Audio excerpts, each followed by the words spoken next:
Hey, it's John and Mike, brew-shoots.com, along with my brother. We're at the, what's this, Jim's bar in his basement. We're just hanging out, drinking, talking about home brewing. Today, this is all about growing hops in your own backyard or front yard, in your own yard. It's all about homegrown hops. And I've read a lot about how to grow them at home.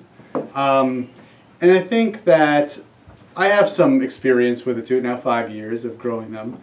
But talking to my brother, he had a couple of unconventional tips for you to grow them in your own home. So today we're going to learn about 3 important tips about growing hops in your own yard. Are these tips safe for work? Yes, they're very safe for work. But they're not those kind of tips. Okay. All right, continue. Let me put the tip in. That's what I'm going to say. You just took it. I wasn't going there. You just really drove it into the ground. It doesn't matter. This is homegrown hop tips. Jim, what's the first tip you would give anybody to grow their own hops? So I would say the first thing is really about the soil. So my wife and I make our own compost, out of leaves, grass clippings, vegetable and fruit waste. But the real key ingredient that we've added is coffee.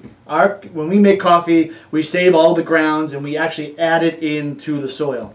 From our experience, we found that plants that need acidity in the soil or acid-based. Well, it's the product of what they make. And hops being acidic, they have alpha acids. They have beta acids. They have acids in there. I saw this kid's like, all right, I'm going to put coffee into my. I saw it one place on it was on a blog that I read, probably 3 or 4 years ago, and so I said, hey, let's try it, and then since then, that's when we really started seeing more productivity out of the hop vine. Do you think you guys produce an inordinate amount of coffee grinds, or you guys are normal coffee drinkers? Yeah, I just want the watchers.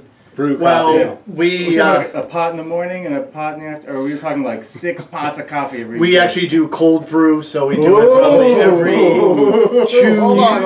every 2 weeks. We get special monkey pick Sumatran. Absolutely. Excellent. So we get about a pound of coffee grounds per every 2 weeks. So that's interesting to me. I think you should try that. I tried it this year, and I did see a little bit of bigger growth from just working coffee grounds into the soil and then watering on top of that. That leads to my second point. Segue. Actually, tip number 2. With the coffee grounds in the soil, it's able to hold the moisture for a longer extended period of time. How about that? So the watering that we actually do. Tip number 2 is about watering. Yes. Is I would like to water our plants every other day at 6 a.m. for 15 minutes using a soaker hose. Okay.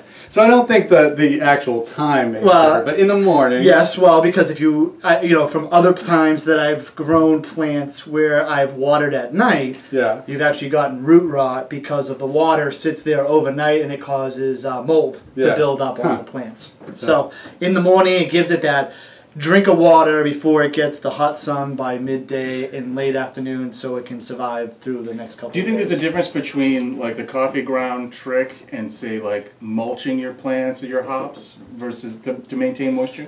Yeah, either way, I don't want to put any type of chemical-based product onto things that I'm going to ingest. Sure. So I want to use coffee, which will help. Okay. Because if if you get any type of bark mulch that potentially is colored or something like that. Has been given a stain to make it look red or pretty.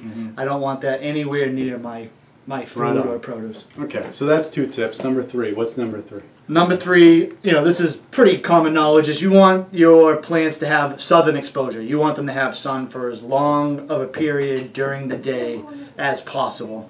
And from what I've read is on hops, you want them to grow in an east to west direction with southern exposure. How about that? So as much as sun, what I've read is at least 6 to 8 hours of sun a day.